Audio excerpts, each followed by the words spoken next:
nuestro analista de casa, analista de Mega Noticias, Juan María Naveja, que ya está listo para poder platicar, Juan María. Y es que, bueno, pues escuchamos, sí, buenas noticias sobre esta reapertura, pero ¿en qué condiciones se da la reapertura? ¿Qué lectura le das tú? ¿Hubo una negociación de trasfondo o, bueno, está solamente así en estos términos claros y transparentes? ¿Cómo ves?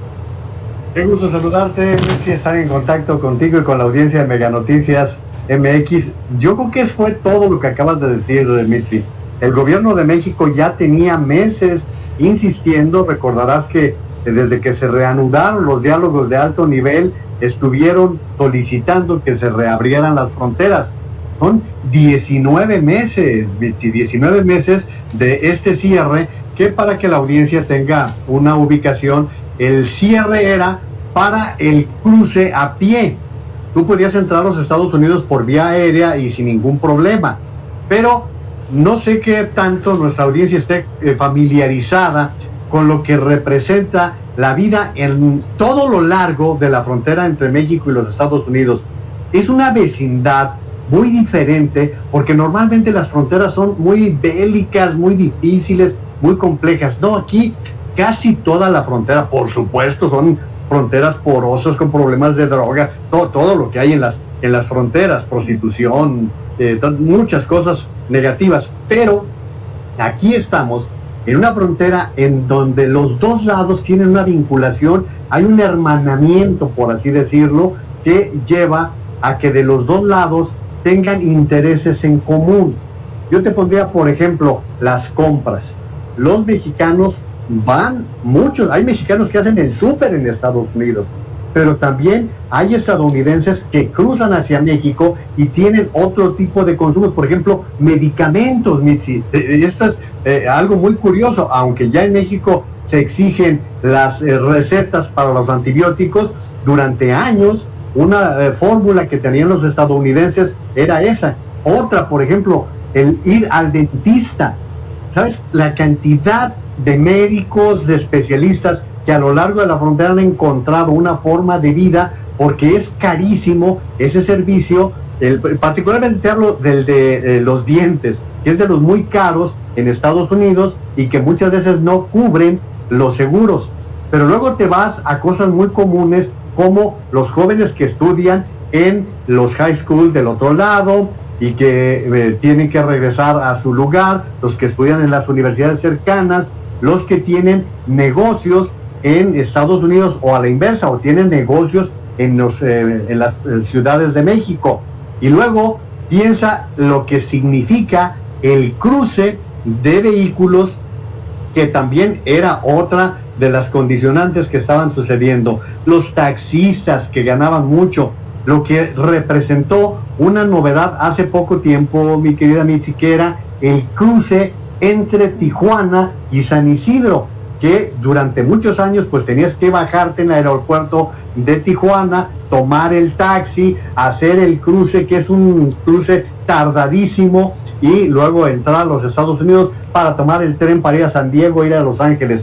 No, se logró un acuerdo entre los dos países y se estableció ese puente para cruzar caminando de Tijuana a San Isidro. O sea, todo esto era algo que interesaba mucho a los dos países. Si este no era nada más un interés del gobierno de México, que insisto, ya tenía 2 o 3 meses presionando para que se reabrieran, pero no solamente ellos, y también los propios gobernadores, el gobernador de California, hasta el gobernador de Texas, Greg Abbott, que es un republicano duro, y él está casado con una mexicana, por cierto, sabían de la importancia de este intercambio. Por eso que se esté dando este paso, todavía no sabemos cuáles serán las fechas de reanudación. Suponemos que será el 21 de noviembre, porque los cierres estaban estableciéndose al 21 de cada mes. Entonces vamos a esperar a que nos digan bajo qué condiciones, y si te parece le entramos a la parte difícil, mi querida Mitzi, que es la de salud.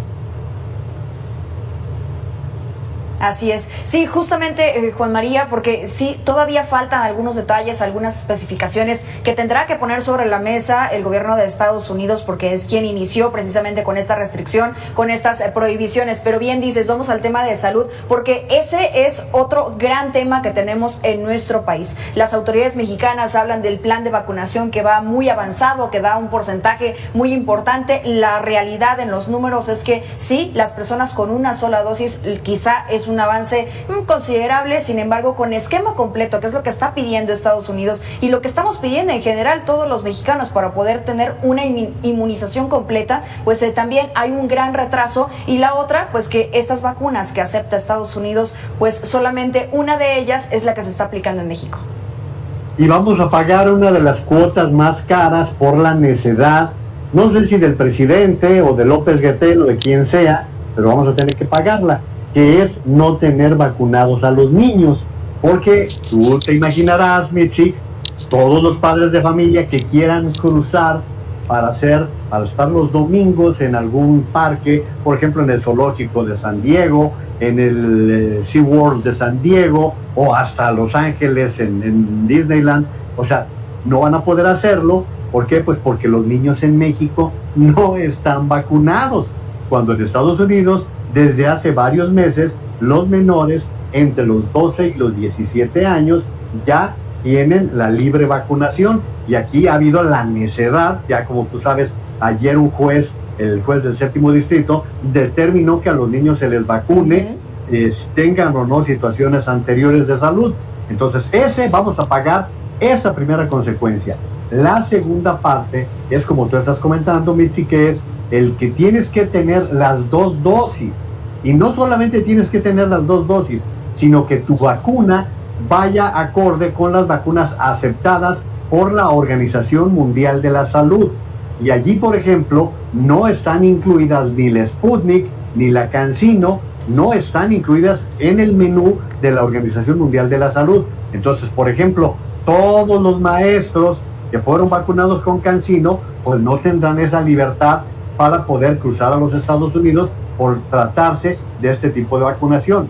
Y luego viene la otra, que estamos sabiendo de muchas personas que están teniendo problemas para poder tramitar el pasaporte de vacunación, ya sea porque lo que recibieron fue un papelito con el número o la fábrica de vacunas, pero no un registro que esté incluido en un sistema, en una base de datos que te permite entrar por internet y que puedas generar tu propio pasaporte, como está ocurriendo ya en Estados Unidos. Que ya en Estados Unidos tú entras a un sitio, pones tus datos, pones tu nombre, tu apellido, tu fecha de nacimiento. Previamente te piden un teléfono para mandarte un texto en donde hay un código, y ya haces todo el trámite, mandas una fotografía de tu tarjeta de vacunación o de la información que tengas, y ellos te regresan un código, ya sea QR o de barras, para que puedas tener tu propio certificado de vacunación. O sea, todo esto creo que para los mexicanos no va a ser tan fácil como lo estamos imaginando, porque además, Vichy, no toda la gente en la frontera se pudo vacunar. Sí, Estados Unidos mandó vacunas para los habitantes de la faja fronteriza, pero no fueron suficientes para todo esto, Mitzi. Sí, así es, Juan María. Ahora, dime una cosa, este punto en particular se tocó en la reunión que se tuvo entre México y Estados Unidos el pasado fin de semana, hace ya unos días. Era básicamente un enfoque de seguridad, sin embargo, se abrió el tema que tenía que ver con, válgase la redundancia, abrir la frontera. Esto también permitirá, tú lo ves así, no solamente aquellas personas que estén vacunadas, sino también darle agilidad a este problema migratorio que hay, a tantas personas que no solo de México, sino de otros países centroamericanos están allí esperando cruzar, o este tema podría quedarse completamente de lado y solamente hablando en tema económico. Van en 2 vías completamente diferentes, y como bien dices, en la reunión de alto nivel, tanto la primera de Washington como la de la semana pasada en Ciudad de México, en el trato ni siquiera se abordó lo de la reapertura de las fronteras. el canciller Ebrard ha dicho que venían presionando y que Estados Unidos ni siquiera quería tratar el tema de la reapertura de fronteras.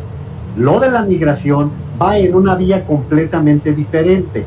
¿Por qué? Porque aquí estamos hablando de personas que no tienen documentación y que lo que hacen es tratar de entrar por una vía indocumentada a los Estados Unidos, se entregan a la patrulla fronteriza, que los lleva ante un juez, el juez les da una fecha para poder analizar el caso, porque ellos están solicitando asilo o refugio, y en ese es muy diferente. Aquí estamos hablando de las garitas que están desde Brownsville hasta San Isidro, desde Matamoros hasta Tijuana, que esas son las garitas, digamos, legales, perdón, no me gusta el término, pero así es, para aquellas personas que tienen una visa, un permiso de ingreso que les permite entrar a Estados Unidos, porque en la frontera existe también un tipo de pasaporte, un tipo de visa temporal, pero que, por ejemplo, en la zona de Texas no te permite ir más allá de 20 kilómetros adelante de Laredo.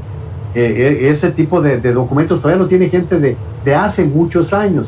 Pero lo que tú me preguntabas, Mitzi, la parte de los indocumentados, todo este flujo migratorio que está instalado a lo largo de la frontera de México y que lo estabas mencionando hace un momento en la entrevista, pues no, están en otra tesitura. Ellos tendrán que seguir a la espera de las fechas bajo el título 42 o bien ante la espera de lo que significa el Remain México, que es regresar a México o estar en México a la espera de una cita que les permita ver si pueden ingresar a los Estados Unidos con un salvoconducto de refugiados o de asilo, que eso es lo que están pretendiendo la mayoría. Pero dices muy bien, Mitzi, en la reunión de alto nivel lo que se trató fue el tema migratorio. Eso es el que trae preocupado a Estados Unidos. Lo que ocurrió y viene ocurriendo con los haitianos y con la gran cantidad de centroamericanos.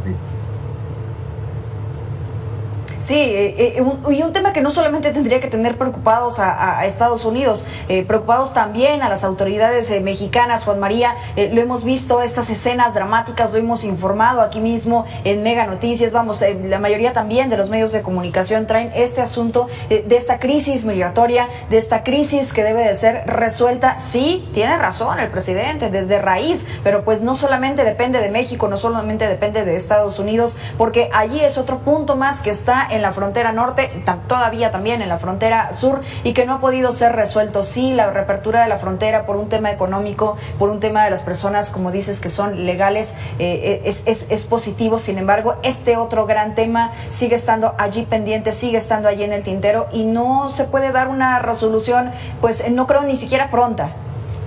No, y si te digas, a lo largo y ancho de la República están los acontecimientos. Hace unos días, Mitzi, estabas informando de ese hallazgo de los dos trailers, esos dos trailers refrigerados o de refrigeradores, en los cuales iban más de 600 personas de origen guatemalteco en su gran mayoría, y cerca de 300 niños menores de edad que iban solos.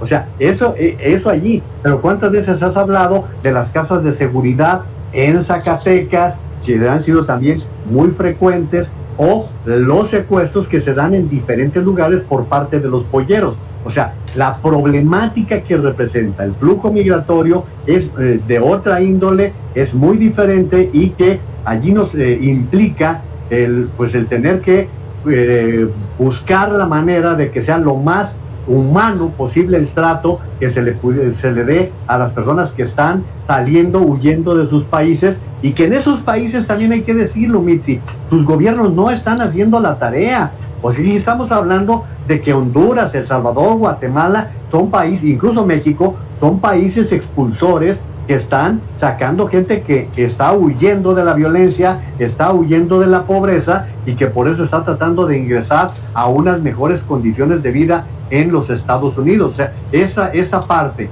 la migratoria, nos lleva a una situación muy compleja, muy complicada. Mira, el presidente habla mucho de los programas sociales. La gente no quiere eso.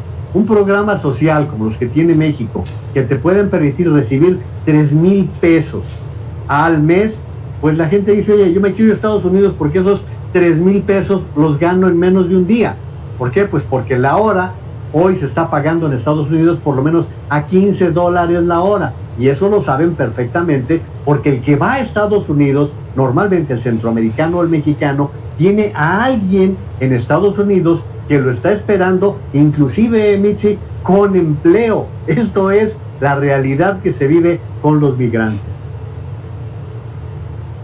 Así es una realidad que se está viviendo y pues bueno, Juan María, estaremos muy atentos de las decisiones que tome Estados Unidos y nosotros pues en México como siempre, acatando. Juan María Naveja, muchas gracias, siempre es un placer platicar contigo. El gusto es todo mío, Mitzi, que tengas muy buen día. Igualmente, gracias Juan María. Hasta luego.